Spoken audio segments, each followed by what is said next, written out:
വ്യൂവിൻ്റെ പുതിയ വീഡിയോയിലേക്ക് എല്ലാവർക്കും സ്വാഗതം. ഇതുവരെ സബ്സ്ക്രൈബ് ചെയ്യാത്തവർ പ്ലീസ് സബ്സ്ക്രൈബ്. നോട്ടിഫിക്കേഷൻ ലഭിക്കാനായി please click the bell button. All of you good RCM. നമസ്കാരം. ഞാൻ അനുരൂപ വിനോദ്, കോഴിക്കോട് കുന്നമംഗലം. ആർസിഎമ്മിൽ വന്നതിന് ശേഷമാണ് ഇത്രത്തോളം കോൺഫിഡൻസിൽ ഞാൻ എൻ്റെ പേര് പറഞ്ഞു തുടങ്ങിയത്. ഞാൻ അനുരൂപ വിനോദ്, കോഴിക്കോട് കുന്നമംഗലം. എന്റെ പേര് പറയാൻ പലപ്പോഴും എനിക്ക് മടിയായിരുന്നു.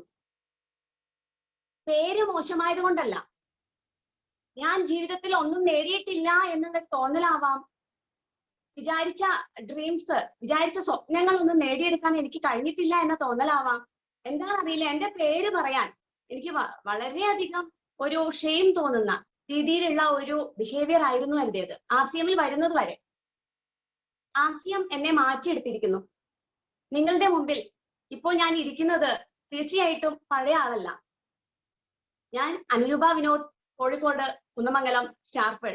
അത് പറയുമ്പോൾ നമുക്കറിയാം, ആർസിഎം ഒരു ഫാമിലി ബിസിനസ് ആണ്. ഫാമിലി ബിസിനസ് എന്ന് പറഞ്ഞാൽ ഒരു ഫാമിലിയിലുള്ള അമ്മ, അച്ഛൻ, കുട്ടികൾ, ഇവരുടെ എല്ലാം കൂടെ കോർഡിനേഷൻ ആണ് ഈ ഒരു സക്സസിന്റെ പില്ലർ. അപ്പൊ തീർച്ചയായും ഇതിൽ കിട്ടുന്ന ഓരോ പില്ലറിലും എല്ലാവർക്കും അവകാശപ്പെട്ടതാണ്. അപ്പൊ ഞാൻ വിനോദ് സാറിന്റെ വൈഫാണ്, സ്റ്റാർപേൾ വിനോദ് സാറിന്റെ വൈഫാണ് എന്ന് ഞാൻ പറയാറില്ല. ഞാൻ സ്റ്റാർപേൾ ആണ് എന്നാണ് പറയാ. അദ്ദേഹം എപ്പോഴും എനിക്ക് പറഞ്ഞു തരിക അങ്ങനെയേ പറയാവൂ എന്നാണ്. അതെനിക്ക് വളരെയധികം കോൺഫിഡൻസ് എൻ്റെ ഉള്ളിൽ തരുന്നുണ്ട്. കാരണം സ്വാഭാവികമായിട്ടും ഈ പ്ലാറ്റ്ഫോമിൽ ഒത്തിരി സ്ത്രീകൾ ഇരിക്കുന്നുണ്ട്. അപ്പൊ നമുക്ക് ഒരു കരിയർ ഉണ്ടാവണം, നമുക്ക് നേടാനായിട്ടുണ്ട് എന്ന് ആഗ്രഹിക്കുന്ന സ്ത്രീകളിൽ പെട്ടവരാണ് നമ്മൾ. അപ്പൊ തീർച്ചയായിട്ടും നമുക്ക് നമ്മുടെ പേരിൽ അത് പറയുന്ന സമയത്ത് കിട്ടുന്ന കോൺഫിഡൻസ് അത് വളരെ വലുതാണ്. ഞാൻ വീണ്ടും ഒന്നുകൂടെ പറയുന്നു, ഞാൻ Anurupa Vinod, star pearl achiever in RCM, Kozhikode Kunnamangalam. എല്ലാവർക്കും ഒന്നുകൂടെ സ്വാഗതം. ഗുഡ് ആർസിഎം, ജയ് ആർസിഎം. എന്തുകൊണ്ടാണ് നമ്മുടെ ഈ ഒരു പ്രസ്ഥാനത്തിന്റെ മഹത്വം ഇങ്ങനെ കൂടി കൂടി വരുന്നത്? സമൂഹത്തിലെ ഒരു എഞ്ചിനീയറെ എടുത്താൽ, ഒരു ഡോക്ടറെ എടുത്താൽ, മറ്റേത് പ്രൊഫഷനിൽ ഇരിക്കുന്ന ഏതൊരു വ്യക്തിയെയും എടുത്താൽ അവർക്ക് പറയാൻ കഴിയുമോ ഇങ്ങനെ? ഇൻഡിവിജ്വൽ ആയിട്ടുള്ള ഒരു വ്യക്തി അക്കാദമിക് തലത്തിൽ പഠിച്ചിട്ട് ഈ ഒരു കരിയർ, അവരുടെ ആ ഒരു കരിയർ സ്വന്തമാക്കുമ്പോൾ, അവരുടെ ഒരു പ്രൊഫഷൻ സ്വന്തമാക്കുമ്പോൾ, അവരുടെ ജീവിതത്തിലേക്ക് വരുന്ന പങ്കാളി, ഇപ്പൊ ഡോക്ടർ ആണെങ്കിൽ, ഇപ്പൊ സുരേഷ് എന്നാണ് പേര് എങ്കിൽ ഡോക്ടർ സുരേഷിന്റെ വൈഫും ഡോക്ടർ എന്ന് പറഞ്ഞ് സംബോധന ചെയ്യുമോ? ഒരിക്കലും ഇല്ല. നമ്മൾക്ക് മാത്രം കിട്ടുന്ന ഒരു ഭാഗ്യാണിത്. ഒരുമിച്ച് മുന്നേറാനുള്ള, ഒരുമിച്ച് പ്രസന്റ് ചെയ്യാനുള്ള ഒരു ഫാമിലിയെ മൊത്തമായിട്ടാണ് നമ്മുടെ ആർസിഎം പ്രസ്ഥാനം ഉയർത്തിക്കൊണ്ടുവരുന്നത്. അത് തന്നെയാണ്, ആ ഒരു കൂട്ടായ്മയാണ് ഒരു ഫാമിലിയുടെ കൂട്ടായ്മ. ഒരുപാട് ഫാമിലിയുടെ കൂട്ടായ്മകളാണ് ഒരു സൊസൈറ്റിയിലേക്ക്, അതിനെ സൊസൈറ്റിയുടെ ഒരു വികാസത്തിലേക്ക് വരുന്നത്. തീരെ ഒരു മടിയില്ലാത്തൊരു വ്യക്തി ആയതുകൊണ്ട് ഏതെങ്കിലും ഒരു സർക്കാർ ഓഫീസിൽ ഇനി ഒരു പണിയൊന്നും തന്നില്ലെങ്കിലും വേണ്ടില്ല, കൃത്യമായി ശമ്പളം കിട്ടുമല്ലോ എന്ന് വിചാരിച്ച് PSC പോയ ആളാണ് ഞാൻ. PSC കോച്ചിങ് സെന്ററിൽ പഠിച്ച്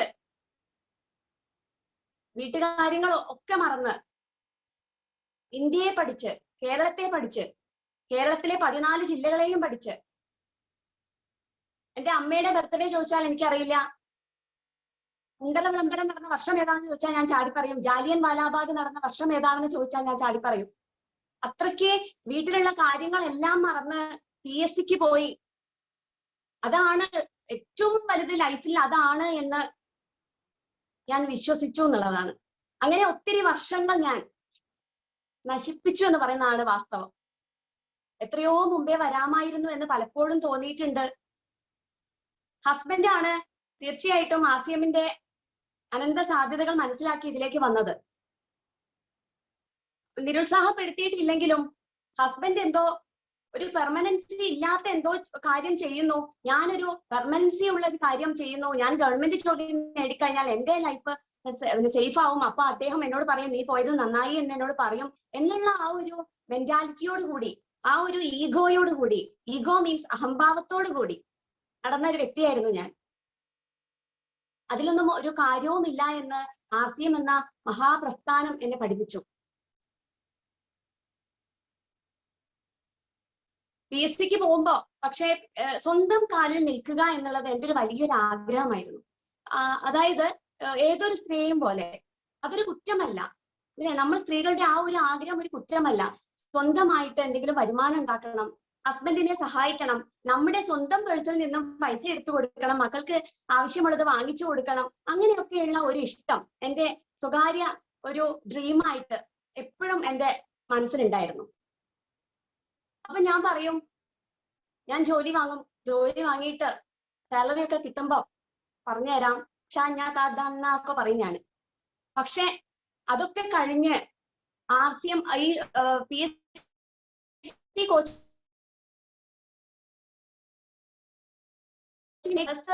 ബസ് ചാർജ് സ്വന്തമായിട്ട് ഉണ്ടാക്കണം എന്നുള്ള ആഗ്രഹം കൊണ്ട് ഞാൻ RCM പ്രൊഡക്ട്സുമായിട്ട് ക്ലാസ്സിലേക്ക് പോകും.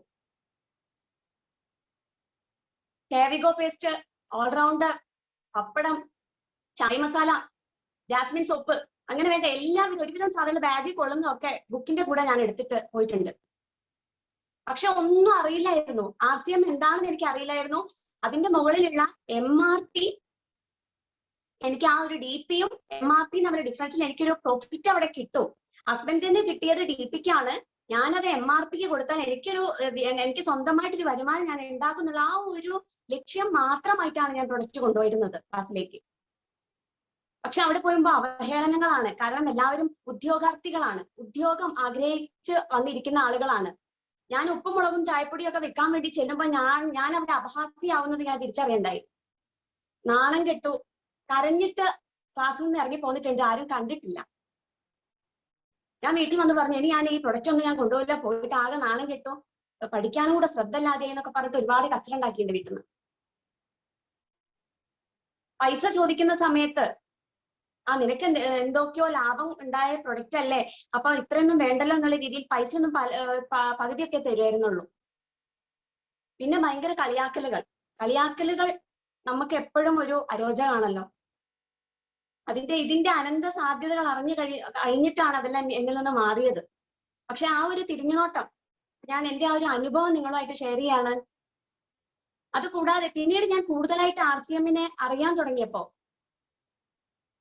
RCMന്റെ നെറ്റ്വർക്കിന്റെ ആ ഒരു സാധ്യത മനസ്സിലാക്കിയപ്പോൾ, ബിസിനസ് വോളിയത്തിൽ മാത്രം ശ്രദ്ധിച്ചാൽ നമ്മുടെ കരിയർ ഉറപ്പിക്കാം എന്ന് മനസ്സിലായപ്പോൾ എന്നിൽ നിന്നും ജാള്യത പോയി. എവിടെ പോയിട്ടും RCM പഠിച്ചു കൊടുക്കാൻ എനിക്കൊരു മടിയില്ലാതെയായി മാറി. PSCക്ക് പഠിച്ചുകൊണ്ടിരിക്കുമ്പോൾ തന്നെ ഞാൻ എൻ്റെ അമ്മയും അച്ഛനും ഒക്കെ താമസിക്കുന്ന വീടിന്റെ നേരെ ഓപ്പോസിറ്റ് ഒരു അമ്പലമാണ്. ആ അമ്പലത്തിൽ വർഷം തോറും ഉത്സവങ്ങൾ നടക്കും.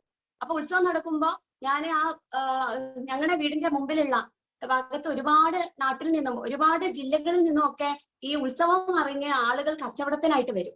അപ്പൊ അവര് വരുന്നതിന് മുമ്പ് എൻ്റെ വീട്ടിലെ ഒരു ടേബിൾ എടുത്തിട്ട് ഞാൻ അവിടെ സ്ഥാനം പിടിച്ചിട്ട് RCM പ്രൊഡക്ട്സ് ഒക്കെ വെച്ചിട്ട് ഇരിക്കാൻ തുടങ്ങി. ഒരു ഭാഗത്ത് അച്ഛനും അമ്മയുണ്ട്. വെജിറ്റബിൾ ബൈറ്റ്സ് കൊണ്ടുള്ള കറിയും ഒക്കെ ഞങ്ങൾ അവിടെ പരീക്ഷിച്ചു. യാതൊരു മടിയുമില്ലാതെ ഞാനിരുന്നു. ഒരുപാട് ആളുകൾ, പരിചയക്കാര് ഒരുപാട് ആളുകൾ വരുന്ന ക്ഷേത്രമാണ്. എല്ലാവർക്കും എന്നെ അറിയാം. അത്ഭുതത്തോടെ അവരെന്നെ നോക്കുന്നതും കളിയാക്കുന്നതും ഒക്കെ ഞാൻ തിരിച്ചറിയുന്നുണ്ട്. പക്ഷെ എനിക്ക് ഒരു പ്രശ്നമില്ലായിരുന്നു ഞാൻ ഇരിക്കുമ്പോൾ. കാരണം ഞാൻ RCMനെ കൂടുതലായിട്ട് അറിഞ്ഞ സമയത്താണ് ഞാൻ ഇരുന്നത്. പണ്ട് ക്ലാസ് കൊടുക്കുന്ന ആ ഒരു ഘട്ടം മാറി മുന്നോട്ടുള്ള പ്രയാണത്തിലാണ് ഇത് നടന്നത്. ഞാൻ പ്രൊഡക്റ്റ് ആയിട്ട് ഇരിക്കുന്ന സമയത്ത് പാവം നന്നായി പഠിക്കുമായിരുന്ന ഒരു കുട്ടിയായിരുന്നു. കോളേജിലൊക്കെ പോയിട്ടുണ്ട്, നല്ല കെങ്കേമമായി കല്യാണമൊക്കെ കഴിച്ചു കൊടുത്തതാണ്. പാവം ഇപ്പോൾ ഉപ്പും മുളകും വിറ്റ് ഇരിക്കുകയാണ് എന്നുള്ള ആ ഒരു ദയാദാക്ഷിണ്യത്തോടെ എന്നെ ആളുകൾ നോക്കി സിമ്പതി കൊണ്ടായിരിക്കണം സോപ്പും ഇതൊക്കെ വാങ്ങിച്ചിട്ട് പോകുന്നുണ്ടായിരുന്നു. പക്ഷെ ഞാൻ എന്റെ മനസ്സിൽ കൂടെ ഞാൻ വളരെയധികം കോൺഫിഡൻസോട് കൂടിയായിരുന്നു ഇരുന്നത്. കാരണം എനിക്കറിയാം ഇന്ത്യയില് RCMൽ ആരോഗ്യവും സാമ്പത്തിക സ്വാതന്ത്ര്യവും കൂടി ഒരുമിച്ച് നേടുന്ന ഫാമിലികളിലെ ഒരു ഫാമിലി ആയിട്ട്, സാമ്പത്തിക സ്വാതന്ത്ര്യം നേടുന്ന ഫാമിലികളിൽ ഒന്നായിട്ട് എന്റെ ഫാമിലി മാറുന്നത് ഇവർക്കറിയില്ലല്ലോ. ആ ഒരു ചിന്ത എന്റെ മനസ്സിൽ അടിയുറച്ചിട്ട് ഉണ്ടായിരുന്നു. അപ്പൊ എനിക്കൊരു ജാള്യതയില്ലായിരുന്നു, സത്യം പറഞ്ഞ ഒരു നാണോ ഇല്ലായിരുന്നു ഇത് കൊടുക്കുമ്പോ. കാരണം ഞാൻ അങ്ങനെ എടുത്തു പറയാൻ കാരണം സെയിൽസ് എന്ന മേഖല സെയിൽസ് ഒരു കലയാണെന്നും സെയിൽസ് ഒരു വിശാലമായ ഒരു സംഭവമാണെന്നും ഒക്കെ ഇപ്പോഴാണ് ഞാൻ പഠിച്ചത്. അതല്ലാതെ ഈ പ്രൊഡക്റ്റുമായിട്ട് നടക്കുന്ന ആളുകളെ വളരെയധികം അവജ്ഞയോടെ എങ്ങനെ നമ്മുടെ സമൂഹം നോക്കിക്കാണുന്നോ ആ ഒരു രീതിയിൽ തന്നെയായിരുന്നു ഞാൻ നോക്കിക്കണ്ടിരുന്നത്. ശരിക്കത് നമ്മുടെ സമൂഹത്തിൽ നിന്നും പൊളിച്ചു മാറ്റേണ്ടതായിട്ടുണ്ട് എന്ന് ഞാൻ ഇവിടുന്ന് എപ്പോഴും ഞങ്ങൾ ഹസ്ബൻഡ് സംസാരിക്കാറുണ്ട്. സെയിൽസ് എന്ന മേഖല ഇത്രയധികം മഹത്തരമായിരുന്നോ എന്ന് മനസ്സിലാക്കി തന്ന ആശയമാണ്. MBA പോലും ഇതൊരു പഠന വിഷയമാണെന്നും MBA കഴിഞ്ഞ കുട്ടികള് ട്രെയിനിങ്ങിന് വേണ്ടിയിട്ട് ട്രെയിനിങ്ങിന്റെ ഭാഗമായിട്ട് ഇത്ര വീടുകൾ ഇങ്ങനെ കയറിയിട്ട് പ്രൊഡക്റ്റ് പരിചയപ്പെടുത്തുന്നതൊക്കെ അറിയാൻ സാധിച്ചു. അത് അവരുടെ പഠനത്തിന്റെ ഭാഗമാണ്. അപ്പൊ അത്രത്തോളം വിശാലമായ ഒരു മേഖലയായിരുന്നോ ഞാൻ പുച്ഛത്തോടെ കണ്ടിരുന്നത് എന്ന് ഞാൻ മനസ്സിലാക്കി. അതുകൊണ്ടാണ് ഇപ്പം വന്ന നമുക്കറിയാം വീരാംഗനെയൊക്കെ നമുക്ക് അതിലേക്ക് വരാം. അപ്പൊ അത്രത്തോളം കൂടുതലായിട്ട് മനസ്സിലാക്കി യാതൊരു മടിയുമില്ലാതെ ആളുകളോട് പറഞ്ഞ് ഞങ്ങളിപ്പോൾ സ്റ്റാർപ്പർ ലെവലിൽ നിൽക്കുന്നു. നിങ്ങളുടെ മുമ്പിൽ ഇരുന്ന് കോൺഫിഡൻസോട് കൂടി സംസാരിക്കാൻ കഴിയുന്നു. അത് തന്നെയാണ് RCMന്റെ ഒരു മഹത്വം. നമുക്ക് RCMനെ കുറിച്ച് കൂടുതലായിട്ട് പറയുമ്പോൾ ഏറ്റവും കൂടുതൽ നമ്മൾ വിളിച്ചു പറയാ പ്രൊഡക്റ്റ് മേന്മകളാണ്. കാരണം RCM ആരോഗ്യം തരും, നമുക്കറിയാം. RCM സാമ്പത്തിക സ്വാതന്ത്ര്യം തരും. RCMന്റെ ഏറ്റവും വലിയ സ്പെഷ്യാലിറ്റി എന്താണെന്ന് ചോദിച്ചാൽ യാതൊരു ഇൻവെസ്റ്റ്മെന്റും ഇല്ലാത്ത ബിസിനസ്. അത് തന്നെയാണ് അതിന്റെ ഒരു ഹൈലൈറ്റും. RCMൽ നമ്മൾ പറഞ്ഞു കൊടുക്കാറില്ലേ, RCMൽ എൻട്രി എടുക്കാൻ യാതൊരു ചെലവുമില്ല, ഒരു പൈസയും വേണ്ട RCMൽ എൻട്രി എടുക്കാൻ. വിശ്വസിക്കില്ല ആളുകൾ. ഇല്ലേ, അത് വെറുതെ പറയുന്നതല്ലേ, പൈസ ഉണ്ടാവുമല്ലോ എന്ന് ചോദിക്കുന്ന ആളുകളുണ്ട്. യാതൊരു പൈസയും വേണ്ട, ഒന്നും വേണ്ട എന്ന് പറയുമ്പോൾ വിശ്വസിക്കാതെ എന്നാലും അതിനുള്ളിൽ എന്തോ തട്ടിപ്പുണ്ടോ എന്ന് നോക്കുന്ന ആളുകളുണ്ട്. അപ്പൊ തീർച്ചയായിട്ടും നമ്മളെ ഈ ഒരു പ്ലാറ്റ്ഫോമിന്റെ പ്രാധാന്യം, നമ്മൾ സ്ത്രീകൾക്ക് മികച്ച ഒരു കരിയറാണ് RCM. എങ്ങനെ നമുക്ക് നോക്കാം. ഒരു സ്ത്രീക്ക് ലൈഫിൽ കിട്ടാവുന്ന ഏറ്റവും മികച്ച അവസരമാണ് RCM. നമുക്കറിയാം നമ്മുടെ RCMന്റെ ആ ഒരു ലോഗോയുടെ താഴെ എഴുതി വെച്ചിരിക്കുന്നത് എന്താണ്? Transforming life, transforming India. എന്താണത്? ജസ്റ്റ് ഒരു ചേഞ്ച് അല്ല പറയുന്നത്. അവിടെ ചേഞ്ച് ലൈഫ്, ചേഞ്ച് ഇന്ത്യ അല്ല, ട്രാൻസ്ഫോമിംഗ് ലൈഫ്, ട്രാൻസ്ഫോമിംഗ് ഇന്ത്യ ആണ്. ചേഞ്ചും ട്രാൻസ്ഫോർമേഷനും തമ്മിലുള്ള വ്യത്യാസം എന്താണ്? എന്താണ് വ്യത്യാസം ചേഞ്ച് ആൻഡ് ട്രാൻസ്ഫോർമേഷൻ? കുറച്ച് അരിപ്പൊടി അല്ലെങ്കിൽ നമ്മൾ ഗോതമ്പ് പൊടി എടുത്തിട്ട് വെള്ളം നനച്ച് കുഴച്ചാൽ അതെന്താവും? അത് മാവായിട്ട് മാറും. ചേഞ്ച് ആണ് ഇവിടെ നടന്നിട്ടുള്ളത്.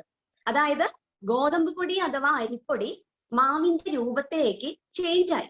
Just A change. പഴയതിലേക്ക് മാറാൻ അതിന് സാധ്യമല്ല. Fast is fast. എന്നാൽ ആ മാവ്, ആ കുഴച്ചു വെച്ച ഗോതമ്പ് മാവ് അല്ലെങ്കിൽ അരിപ്പൊടിയുടെ മാവ് നമ്മൾ ചപ്പാത്തിയാക്കി മാറ്റുമ്പോൾ ദാറ്റ് ഈസ് റിയൽ ട്രാൻസ്ഫോർമേഷൻ. അതാണ് ലൈഫിൽ RCMൽ സംഭവിക്കുന്നത്. അതാണ് സംഭവിക്കേണ്ടത്. അതാണ് സംഭവിക്കുന്നത് RCMൽ.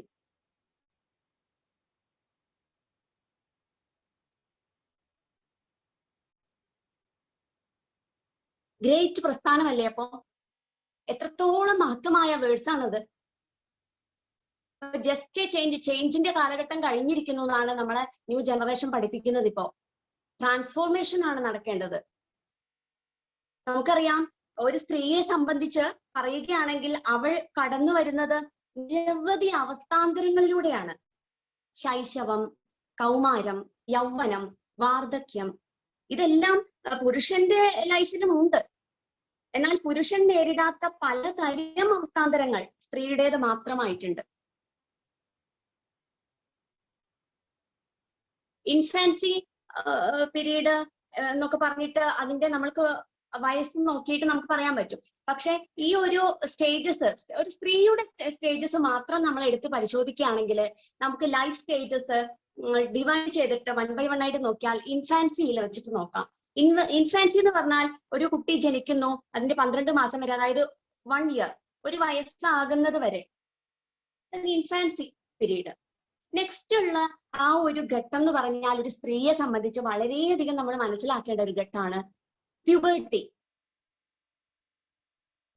പ്യൂബർട്ടി എന്ന് പറയുന്നത് ഫിസിക്കലായിട്ടും മെന്റലി ആയിട്ടും നമ്മുടെ ബോയ്സിലും ഗേൾസിലും വരുന്ന ചേഞ്ച് ആണ്.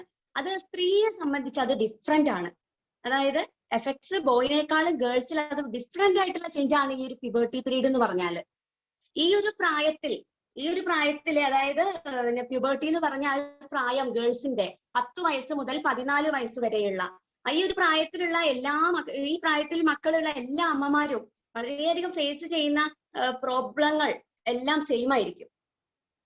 കാരണം ഒരു പ്രത്യേക കാലഘട്ടമാണ്. ഇല്ലത്ത് നിന്ന് പുറപ്പെട്ടു എന്നാൽ അമ്മ തൊട്ട് എത്തിയതുമില്ല എന്ന് പറയുന്ന പോലത്തെ ഒരു പ്രായമാണത്. കുട്ടിയാണോ? അല്ല. എന്നാൽ മുതിർന്ന ആളായോ? അതുമില്ല. ഈ ഒരു വിഷമസന്ധിയിലൂടെ ശാരീരികവും മാനസികവും വൈകാരികവുമായിട്ട് ഉള്ള പാകപ്പെടലുകളിലൂടെ പക്വതയാർജിക്കുന്ന കാലമാണ് കൗമാരം എന്ന് പറയുന്നത്. ഒരുപാട് ശാരീരിക മാറ്റങ്ങൾ സംഭവിക്കുന്ന സമയമാണ്. വീട്ടിൽ നിന്നും സമൂഹത്തിൽ നിന്നും ഒക്കെ അരുത് എന്നുള്ള വിലക്കുകൾ വരുന്നുണ്ട്. നല്ലതേത് ചീത്തതേത് എന്ന് തിരിച്ചറിയാത്ത ഒരു പ്രായം. അതുകൂടാതെ ശാരീരികമായ പ്രവർത്തനങ്ങൾ എന്ന് പറഞ്ഞാൽ ആർത്തവുമായിട്ട് ബന്ധപ്പെട്ട് നിരവധി ശാരീരിക പ്രയാസങ്ങൾ അനുഭവിക്കുന്ന കാലഘട്ടം കൂടിയാണത്. അതായത് നമുക്കറിയാം ഹോർമോൺ വേരിയേഷനുകൾ നടക്കുന്നുണ്ട്. അപ്പോ ദേഷ്യം, എല്ലാത്തിനെയും ക്വസ്റ്റ്യൻ ചെയ്യാനുള്ള ഒരു ത്വര. ഈ ഒരു പ്രായത്തിലുള്ള ഒരു പെൺകുട്ടിയുള്ള വീട്ടിൽ നിന്നും സ്വസ്ഥത, സ്വൈര്യം പടിയിറങ്ങും എന്ന് പൊതുവെ പഠനങ്ങളൊക്കെ പറയുന്നുണ്ട്. നമ്മൾ ഈ ഒരു മേഖല പഠിച്ചു കഴിഞ്ഞാൽ ഈ ഒരു ഏജിലുള്ള കുട്ടികളുള്ള അമ്മമാര് പ്രത്യേകം നമ്മൾ അതിനെക്കുറിച്ചൊന്ന് പഠിക്കാൻ ശ്രമിച്ചാൽ പൊതുവെ പഠനങ്ങൾ പറയുന്നതാണത്. എന്തുകൊണ്ടാണ് ഇങ്ങനെ? അത് ആ സ്ത്രീയുടെ മാത്രം പ്രത്യേകതയാണത്.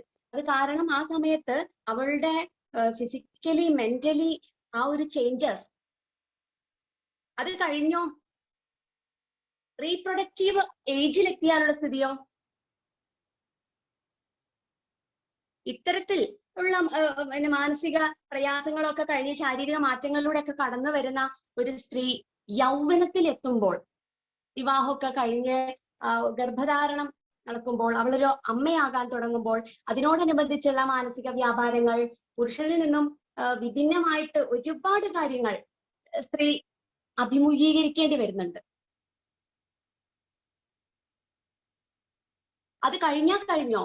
ഇല്ല. അത് കഴിഞ്ഞിട്ട് മറ്റൊരു സ്റ്റേജ് ഉണ്ട്, ക്ലൈമാക്ടറിക് പീരീഡ് എന്ന് പറഞ്ഞിട്ട്. ഒരു സ്ത്രീയെ സംബന്ധിച്ച് സുപ്രധാനമായ ഒരു സ്റ്റേജ് ആണ് ക്ലൈമാക്ടറിക് പീരീഡ്. ഈ ഒരു പീരീഡിലാണ് ഒരു സ്ത്രീയുടെ ഈ മെനോപോസ് അഥവാ നമ്മുടെ ആർത്തവ വിരാമം എന്നൊക്കെ പറയും, അത് സംഭവിക്കുന്ന ആ ഒരു സ്റ്റേജ് ആണത്. നിരവധി ശാരീരിക പ്രയാസങ്ങള്, ഡിപ്രഷനുകള്, വല്ലാതെ വേർക്ക പല പ്രോബ്ലംസും പറയാറുണ്ട് ആ ഒരു വയസ്സിലുള്ള ലേഡീസ്. വല്ലാതെ ഇറിറ്റേറ്റഡ് ആവുന്ന ആ ഒരു പീരീഡ്. എൽഡർലി ഇയേഴ്സ് എന്ന് പറയുന്ന മറ്റൊരു സ്റ്റേജിലേക്കാണ് പിന്നെ കടക്കുക. നമ്മുടെ ഇന്ത്യയില് എല്ലാ രാജ്യത്തും ഒരുപോലെ അല്ല ഒരു എൽഡർലി ഇയേഴ്സ് പറയുന്നത്. 60 വയസ്സിന്റെ മുകളിലേക്കാണ് ഇന്ത്യയിലെ ഒരു എൽഡർലി ഇയേഴ്സ് ആയിട്ട് പറയുന്നത്. മക്കളെല്ലാവരും ജോലിക്ക് പോയിട്ടുണ്ടാവും, വീട്ടിൽ ആരും ഉണ്ടാവാത്ത ഒരു അവസ്ഥ, ഒറ്റപ്പെടൽ, ആരുമില്ല എന്നുള്ള ഒരു ഫീലിങ്സും ഒക്കെ സംഭവിക്കാവുന്ന ഒരു സമയമാണത്. ഇപ്പൊ സ്ത്രീയെ സംബന്ധിച്ച് വല്ലാതെ പ്രയാസം ഉണ്ടാക്കുന്ന ഒരു അവസ്ഥയാണത്. പക്ഷെ നമ്മൾ ഈ ഒരു സ്ത്രീയുടെ ആ ഒരു ഘട്ടങ്ങൾ നമ്മൾ പറഞ്ഞു വെച്ചെങ്കിലും നമ്മൾ കറക്റ്റായിട്ട് നമുക്ക് വയസ്സെടുത്ത് പരിശോധിച്ചാൽ ഒരു സ്ത്രീയുടെ ജീവിതത്തിലെ വ്യത്യസ്ത പ്രായ കാലഘട്ടങ്ങൾ നമുക്ക് വയസ്സിലൂടെ ഒന്ന് നോക്കി നോക്കാം. അപ് ടു 20-25 ഇയേഴ്സ്, 20-25 വയസ്സ് വരെ. ഇത് ഈ വയസ്സിന്റെ ഉള്ളിൽ എന്തൊക്കെയാണ് നടക്കുക? പഠന കാലഘട്ടമാണ്. നന്നായി പഠിക്കാൻ ശ്രമിച്ച് വിജയിച്ച് ജോലിക്ക് പോകുന്നവരുണ്ടായിരിക്കും, മീഡിയം പഠിച്ച് വെറുതെ ഇരിക്കുന്നവരുണ്ടായിരിക്കും, പഠനം പൂർത്തീകരിക്കാതെ വിവാഹത്തിലേക്ക് പോയവരുണ്ടാവും, ജോലി ഉള്ളവർ തന്നെ വിവാഹം കഴിഞ്ഞ് കുഞ്ഞുങ്ങളൊക്കെ ഉണ്ടായി കഴിയുമ്പോൾ കുഞ്ഞുങ്ങളെയൊക്കെ നോക്കിയിരുന്ന് ജോലിക്ക് പോകാൻ കഴിയാതെ ഹോം മേക്കേഴ്സ് അഥവാ ഹൗസ് വൈഫ് ആയിട്ട് മാറിയിട്ടുള്ളവരുണ്ടാവും.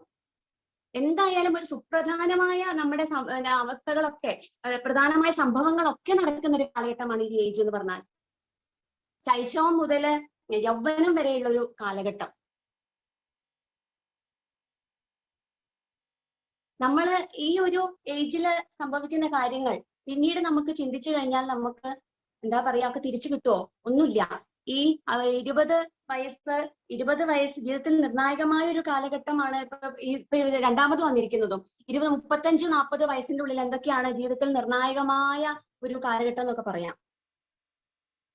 ഈ കാലഘട്ടത്തിന്റെ ഒരു പ്രത്യേകത എന്ന് പറയുന്നത് നമുക്ക് കുടുംബം ഒഴികെ മറ്റൊന്നിനെ കുറിച്ചും ചിന്തിക്കാൻ ഒരു അവസരം കിട്ടൂല. ഈ ഒരു ടൈമില്, ഈ ഒരു കാലഘട്ടത്തിലാണ് പല പ്രൊഫഷണൽ ക്വാളിഫിക്കേഷൻ ഉള്ള സ്ത്രീകൾക്ക് പോലും അവരുടെ സ്വന്തം കരിയർ നഷ്ടപ്പെടുന്നത്. കുട്ടികള്, അവരുടെ വളർച്ച, ഹസ്ബൻഡ്, അദ്ദേഹത്തിന്റെ പ്രൊഫഷൻ, മാതാപിതാക്കൾ, പ്രായമായിട്ട് വരിക, വീട്ടിൽ നിന്നും വിട്ടു നിൽക്കാൻ കഴിയാത്ത അവസ്ഥ, അതിനേക്കാൾ ഉപരി വീട്ടിൽ വന്ന് ചേരാനിടയുള്ള സാമ്പത്തിക പ്രയാസങ്ങൾ വേറെ. എല്ലാം കൊണ്ടും സ്ത്രീയെ വല്ലാതെ ഉലയ്ക്കുന്ന ഒരു കാലഘട്ടമാണിത്. അവളുടെ കരിയർ അവൾ മറന്നു പോകുന്നു എന്നുള്ളതാണ് വാസ്തവം. അവളുടെ ആരോഗ്യവും സൗന്ദര്യവും കൈവിട്ട് പോവാൻ തുടങ്ങുന്ന ഒരു സമയം. ഭൂരിഭാഗം സ്ത്രീകൾക്കും ഒരു നഷ്ടബോധവും ഡിപ്രഷനും ഒക്കെ ആരംഭിക്കുന്ന ഒരു കാലഘട്ടം കൂടിയാണ്. കാരണം വൈകി വന്ന ബുദ്ധി എന്ന് പറഞ്ഞ പോലെ ഈ ജീവിതത്തിന്റെ ഒരുവിധം കാര്യങ്ങളെല്ലാം കഴിഞ്ഞു നോക്കുമ്പോഴാണ് നമ്മൾ തിരിഞ്ഞു നോക്കുക. തിരിഞ്ഞു നോക്കി കഴിഞ്ഞിട്ടുണ്ടെങ്കിൽ ഒരിക്കലും അത് നമുക്ക് തിരിച്ചു കിട്ടുമോ എന്നുള്ളത് ഒരു ക്വസ്റ്റ്യൻ മാർക്ക് തന്നെയാണ്.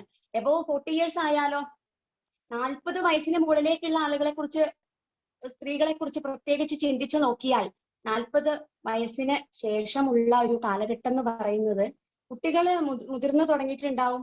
വീട്ടില് ഒരു ഒറ്റപ്പെടുന്ന ഒരു ഫീലിങ്സ് ഉണ്ടാവും. കാരണം അതുവരെ നമ്മൾ കുട്ടികളെയൊക്കെ നോക്കി ഇരുന്നതാണ്.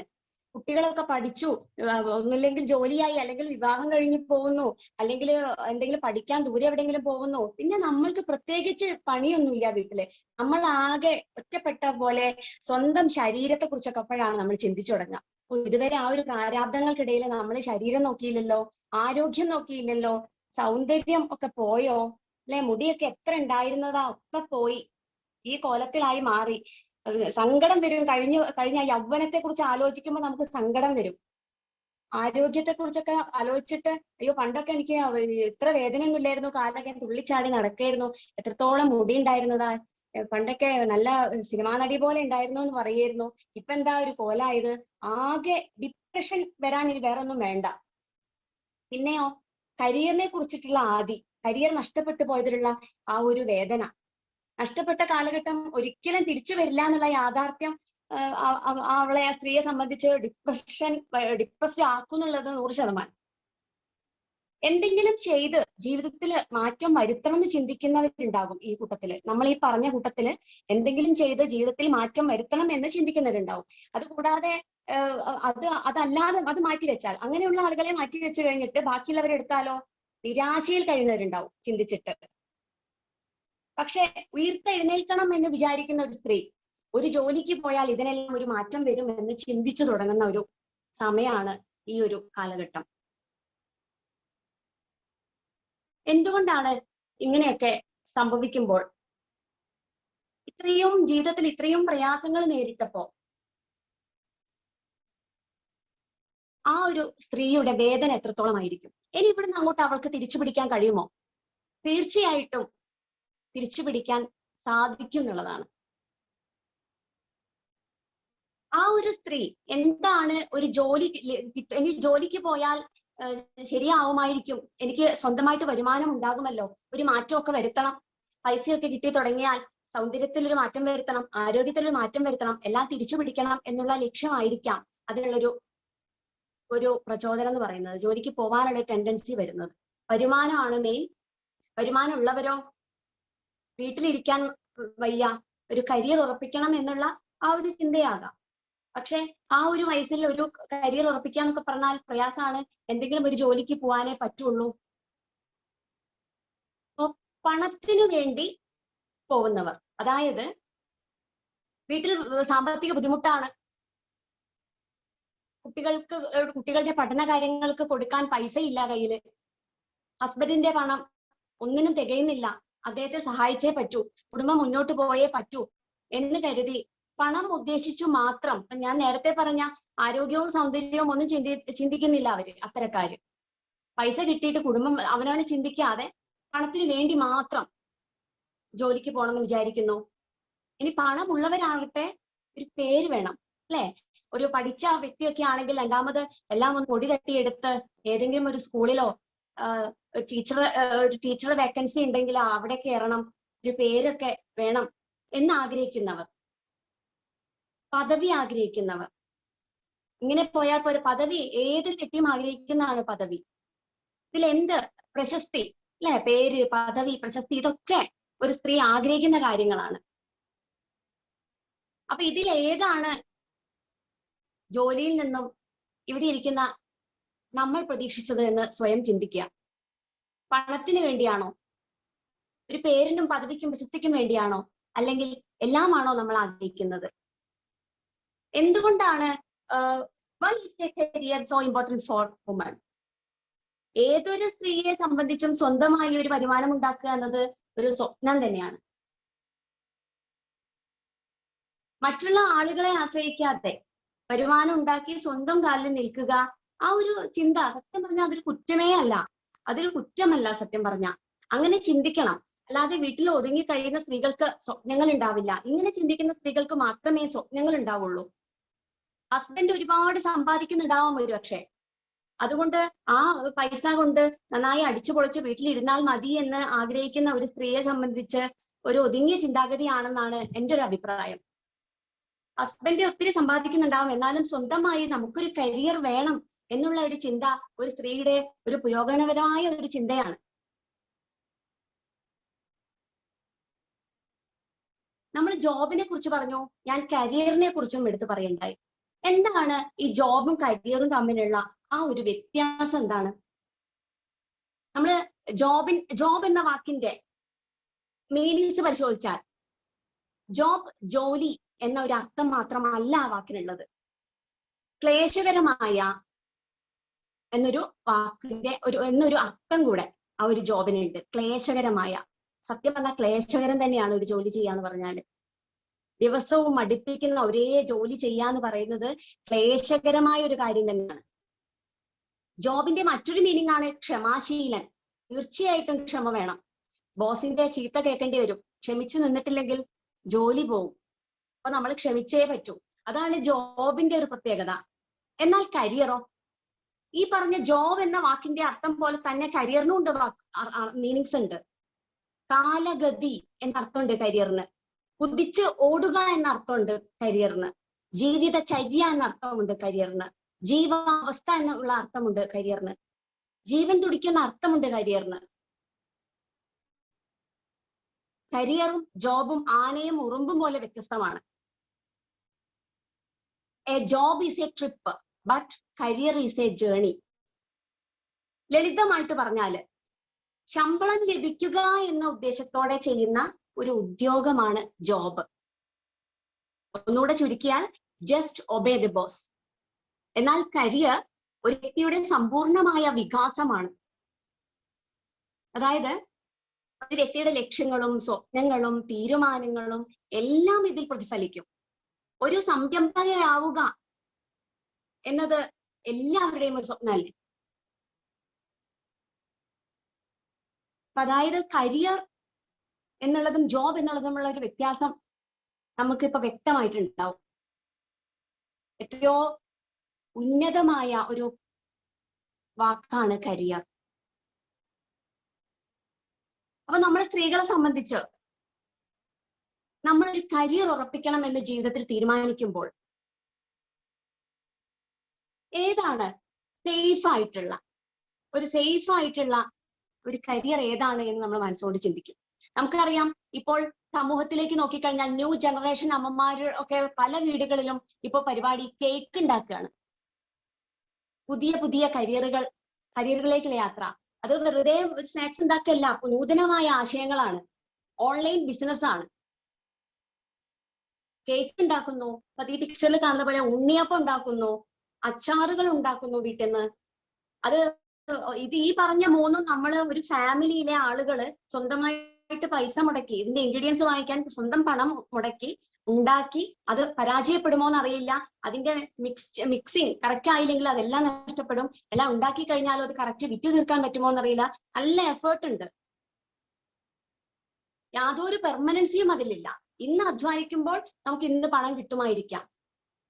അതെല്ലാം ഒരു എന്താ പറയാ, ഒരു ഇടുങ്ങിയ ചിന്താഗതിക്കാരുടെ വലിയ ഫ്യൂച്ചർ ഒന്നും അതിൽ നമ്മൾ പ്രതീക്ഷിക്കേണ്ട ഈ കാര്യത്തിൽ ഒന്നും തന്നെ. ആ നാലാമത് കാണുന്ന പിക്ചർ എന്ന് പറഞ്ഞിട്ടുണ്ടെങ്കിൽ നമ്മൾ പറയാ കുടുംബശ്രീ യൂണിറ്റുകളൊക്കെ ഈ സ്റ്റിച്ചിങ് രംഗത്തൊക്കെ ചെയ്യുന്ന ഒരുപാട് മെഷീൻസ് ഒക്കെ വാങ്ങിച്ചിട്ട് ഒരുമിച്ച് സ്റ്റിച്ച് ചെയ്ത് കൊടുക്കുന്ന ഒരു രീതി. ഇതിലൊക്കെ എത്രത്തോളം നിങ്ങളൊന്ന് ചിന്തിച്ചു നോക്കൂ, എത്രത്തോളം പെർമനൻസി ആണ് ഇതിലുള്ളത്.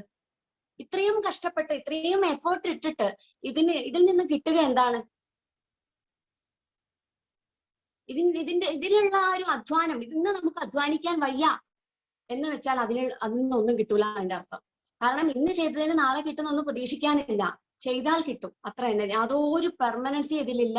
പക്ഷെ ഒരുപാട് ആളുകൾ പൈസ മുടക്കുന്നു, ഒരുപാട് സംഭവങ്ങളൊക്കെ ഇതിനു വേണ്ടിയിട്ട് എഫേർട്ട് ഇടുകയൊക്കെ കാര്യങ്ങളൊക്കെ സമൂഹത്തിൽ നടക്കുന്നുണ്ട്. പക്ഷെ ആർക്കും വിചാരിച്ച പോലെ അങ്ങോട്ട് ഉയരാൻ സാധിക്കുന്നില്ല. എന്തുകൊണ്ട്? പരിമിതമായ ആശയങ്ങളായതുകൊണ്ടാണോ? തീർച്ചയായിട്ടും അല്ല. നമ്മൾ എന്ത് ചെയ്യുമ്പോഴും അതിനൊരു ഫ്യൂച്ചർ കാണണം. നമ്മൾ ഇന്ന് ഈ ഒരു ഉൽപാദനത്തിലൊക്കെ എന്ത് ഫ്യൂച്ചറാണുള്ളത്? നമുക്ക് എത്രത്തോളം മുന്നോട്ട് കൊണ്ടുപോകാൻ സാധിക്കും ഇത്?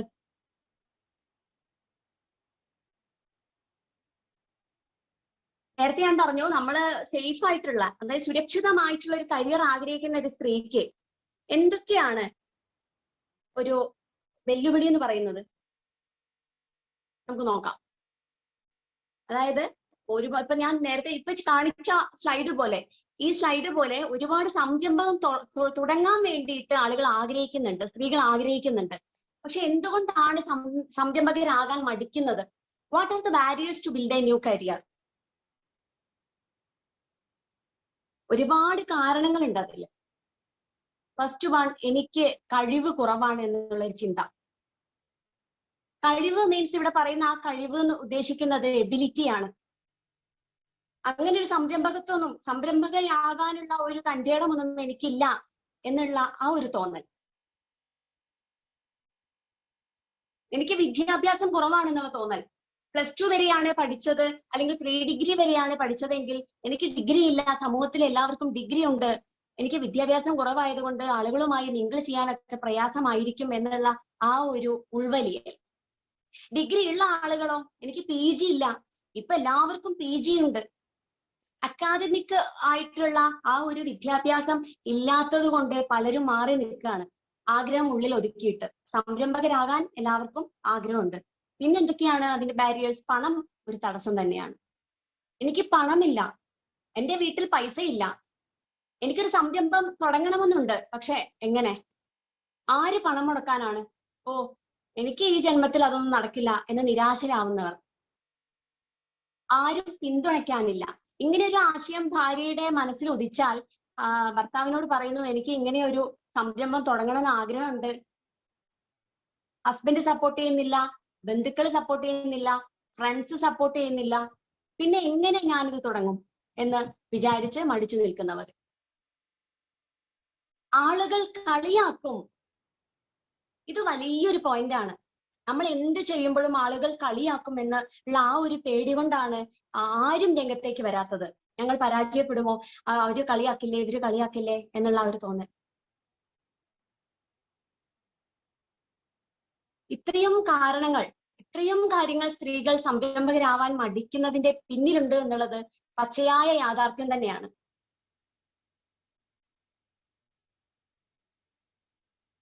ഇങ്ങനെയൊക്കെ ചിന്തിക്കുമ്പോൾ which is the safe and secure career for a woman? ഏതാണ് സേഫ് ആയിട്ടുള്ള, സുരക്ഷിതമായിട്ടുള്ള ഒരു കരിയർ ഏതാണ് ഒരു സ്ത്രീയെ സംബന്ധിച്ച് എന്നുള്ളത് ഒരു ക്വസ്റ്റ്യൻ മാർക്ക് തന്നെയാണ് നമ്മുടെ സമൂഹത്തില്. കാരണം എന്താണ്? ഒരുപാട് മാനസികവും ശാരീരികവുമായിട്ടുള്ള വെല്ലുവിളികൾ നേരിടേണ്ടി വരുന്നുണ്ട് സ്ത്രീകൾ സമൂഹത്തില്. ഒരുപാട് സ്ഥലങ്ങളിൽ ജോലി ചെയ്യുന്ന സ്ത്രീകൾ, പ്രൈവറ്റ് ഫേമിലൊക്കെ ജോലി ചെയ്യുന്ന സ്ത്രീകള് ഒരുപാട് സഹിക്കുന്നുണ്ട് അവര്. പിന്നെ അസമത്വം ഉണ്ട്, തുല്യ വേതനം കിട്ടായിക. ഒരേ ജോലിയായിരിക്കും പുരുഷനും സ്ത്രീയും ചെയ്യുന്നത്, പക്ഷെ തുല്യ വേതനം ലഭിക്കുന്നില്ല. അതൊരു വലിയ വിഷമം ഉണ്ടാക്കുന്ന ഒരു കാരണമാണ്. ആ ഒരു ജെൻഡർ ആയിട്ടുള്ള ഒരു വ്യത്യാസത്തിൽ സ്ത്രീക്ക് പൈസ കുറച്ചു കൊടുക്കുന്നു, സാലറി കുറച്ചു കൊടുക്കുന്നു, പുരുഷന് കുറച്ച് അധികം കൊടുക്കുന്നു. അതൊക്കെ ഒരു അസമത്വമൊക്കെ അനുഭവിക്കുന്ന ഒരു വിഭാഗമാണ് സ്ത്രീ എന്ന് പറഞ്ഞാല്. തൊഴിൽ സുരക്ഷിതത്വം ഇല്ല, എപ്പോ വേണമെങ്കിലും പിരിച്ചുവിട്ടേക്കാം അവിടുന്ന്, യാതൊരു പെർമനൻസിയും ഇല്ല.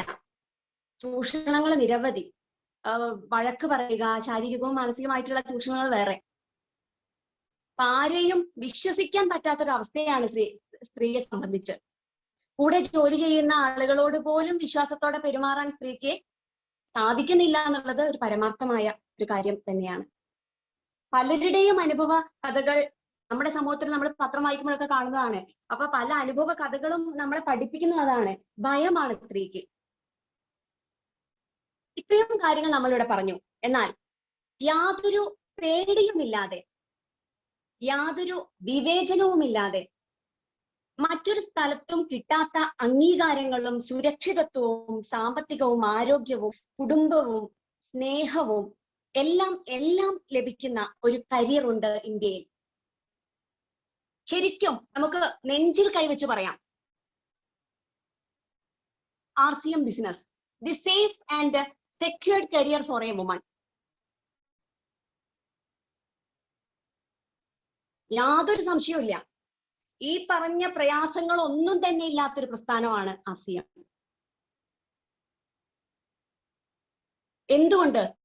എന്തുകൊണ്ടാണ് RCM ബിസിനസ്? ഇതെല്ലാം വെറുതെ പറയുന്നതാണോ? എന്തുകൊണ്ടാണ് ഇങ്ങനെ പറയുന്നത്? വെറുതെ നമ്മുടെ കമ്പനിയെ നമ്മൾ പൊക്കി പറയാണോ? നമുക്ക് നോക്കാം. ഒരു സംരംഭകയാവാൻ എന്തുകൊണ്ടാണോ ഇതുവരെ ഞാൻ പറഞ്ഞ ആ ഒരു സ്ത്രീ മടിക്കുന്ന കാര്യങ്ങള്, ആ കാരണങ്ങളെല്ലാം പോസിറ്റീവായിട്ട് മാറുന്ന കാഴ്ച നമുക്ക് RCM ബിസിനസ്സിൽ കാണാൻ പറ്റും. നമ്മുടെ കഴിവ് വർദ്ധിപ്പിക്കാൻ കഴിയും. ഇവിടെ ഇരിക്കുന്ന ആളുകളിൽ RCM നെഞ്ചിലേറ്റിയ ആളുകൾക്ക് അത് പൂർണ്ണമായിട്ടും മനസ്സിലായിട്ടുണ്ടാവും. നമ്മുടെ കഴിവ് തീർച്ചയായിട്ടും വർദ്ധിപ്പിക്കാൻ RCM-ൽ സാധിക്കും. വിദ്യാഭ്യാസം ഒരു തടസ്സമേ അല്ല RCM-ൽ. വിദ്യാഭ്യാസ യോഗ്യത ചോദിക്കുന്നേ ഇല്ല RCM. പണം ഒരു തടസ്സവുമല്ല പണം. ഞാൻ നേരത്തെ പറഞ്ഞു, RCM എന്ന പ്രസ്ഥാനത്തിന്റെ ഏറ്റവും വലിയ സ്പെഷ്യാലിറ്റി നോ ഇൻവെസ്റ്റ്മെന്റ് എന്നുള്ളത് തന്നെയാണ്. പിന്തുണയ്ക്കാൻ ഒരുപാട് പേർ ആരൊക്കെയുണ്ട്? RCM-ൽ ഒരു മെമ്പർഷിപ്പ് എടുത്ത് വന്നു കഴിഞ്ഞാൽ നമ്മുടെ അപ്ലൈൻ ലീഡേഴ്സ് നല്ല മാർഗനിർദ്ദേശങ്ങൾ തരാൻ നമ്മുടെ കൂടെയുണ്ട്. യാതൊന്നും പേടിക്കണ്ട. നമ്മൾ നേരത്തെ ഒരു തൊഴിൽ മേഖലയിൽ പോയിട്ട് ഒരു സ്ത്രീ അനുഭവിക്കുന്ന കാര്യങ്ങൾ പറഞ്ഞു. എന്നാൽ നേരെ ഓപ്പോസിറ്റ് ആണ് ഇവിടെ. ഇന്ത്യയിൽ നമുക്ക് ഏതിലെയും പോവാം. കേരളത്തിൽ നല്ല പറയുന്നത്, ഇന്ത്യയിൽ നമുക്ക് എവിടെയും സഞ്ചരിക്കാം. RCM ആണ് നമ്മുടെ കറേജ്. സ്ത്രീകളെ സംബന്ധിച്ച് RCM ആണ് കറേജ്. ഒന്നുകൊണ്ടും എല്ലാം കൊണ്ടും നമുക്ക് 100% ഏറ്റെടുക്കാൻ പറ്റിയ ഒരു പ്രസ്ഥാനം. കളിയാക്കൽ ഒരു വെല്ലുവിളിയാണ്. അത് ശരി, RCM ബിസിനസ്സോ? ഇത് തീർച്ചയായിട്ടും നമുക്കൊരു വെല്ലുവിളിയാണ്. കാരണം ഇന്ന് നമ്മളെ കളിയാക്കിയവനെ നമ്മൾ എന്താണ് മനസ്സിൽ കുറിച്ചിടേണ്ടത്? നാളെ അവനെ കൊണ്ട് അല്ലെങ്കിൽ അവളെ കൊണ്ട് ഗുഡ് RCM നമ്മൾ പറയിപ്പിക്കുമെന്നുള്ള ആ ഒരു വിശ്വാസമാണ് നമ്മൾ പുഞ്ചിരിയായിട്ട് തിരിച്ചു കൊടുക്കുന്നത്.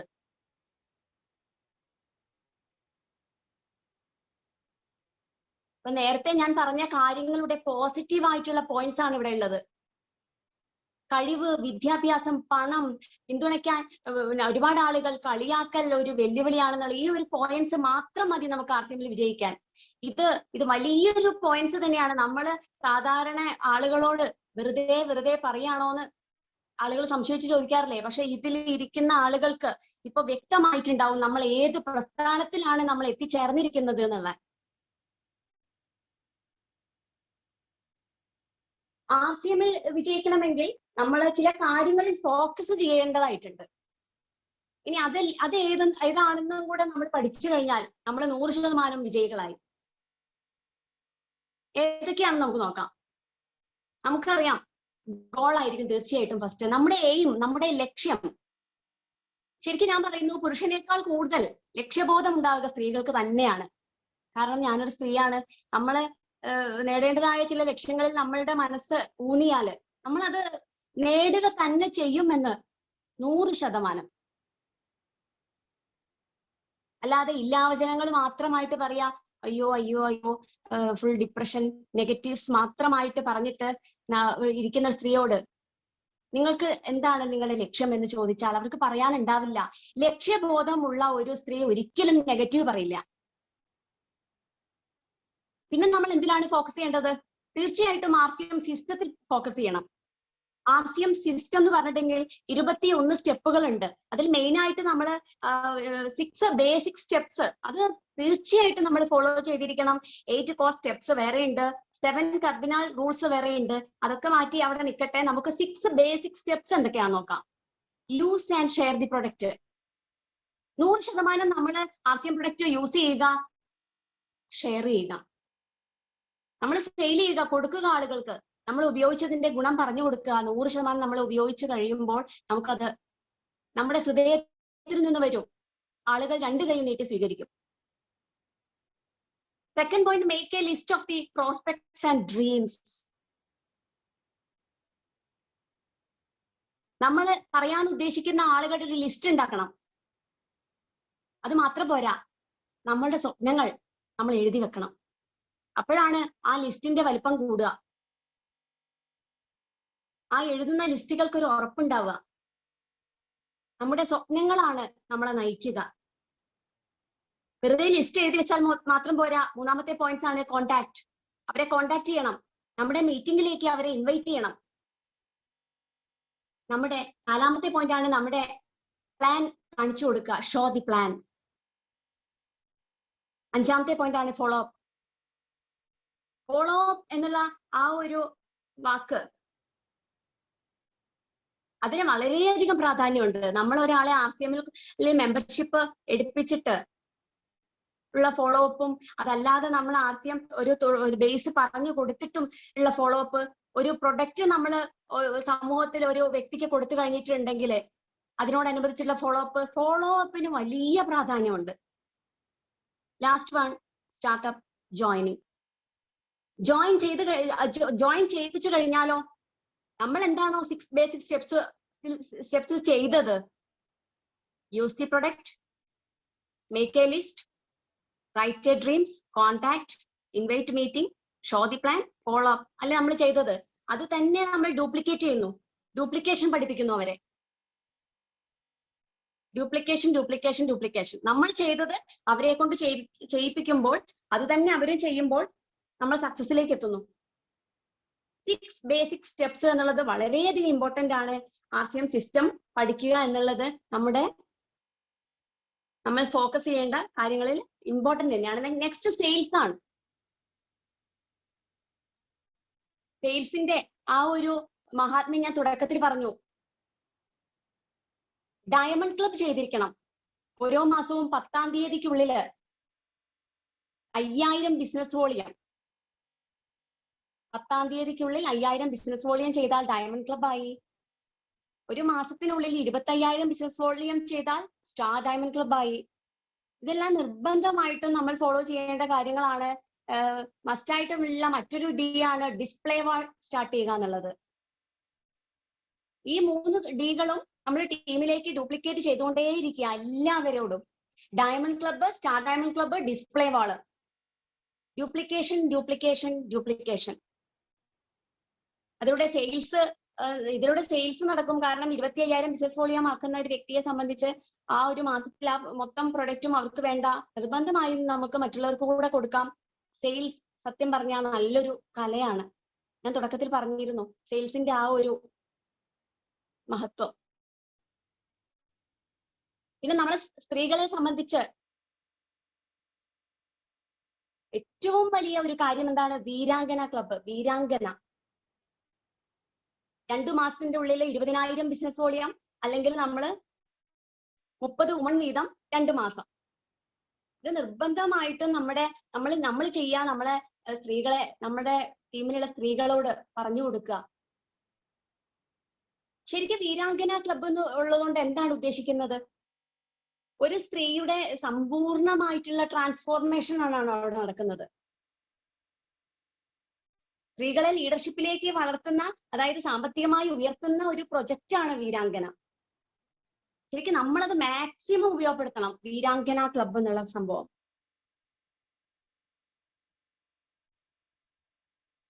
Follow up. ഒരു പ്രൊഡക്റ്റ് കൊടുത്താൽ പോലും, ഞാൻ നേരത്തെ പറഞ്ഞ സംഭവം, നമ്മൾ ഏതെങ്കിലും ഒരു വ്യക്തിക്ക് ഒരു പ്രൊഡക്റ്റ് കൊടുത്താൽ പോലും നമ്മൾ അതിന്റെ പിറ്റേ ദിവസം വിളിച്ചു ചോദിക്കണം, എങ്ങനെയുണ്ട്, അത് ഉപയോഗിച്ചോ, എങ്ങനെ ഉണ്ടായിരുന്നു, ഇഷ്ടപ്പെട്ടോ? അത് നമ്മൾ നിർബന്ധമായിട്ടും ചോദിച്ചിരിക്കണം. അത് അച്ചീവ്മെന്റ്സ്,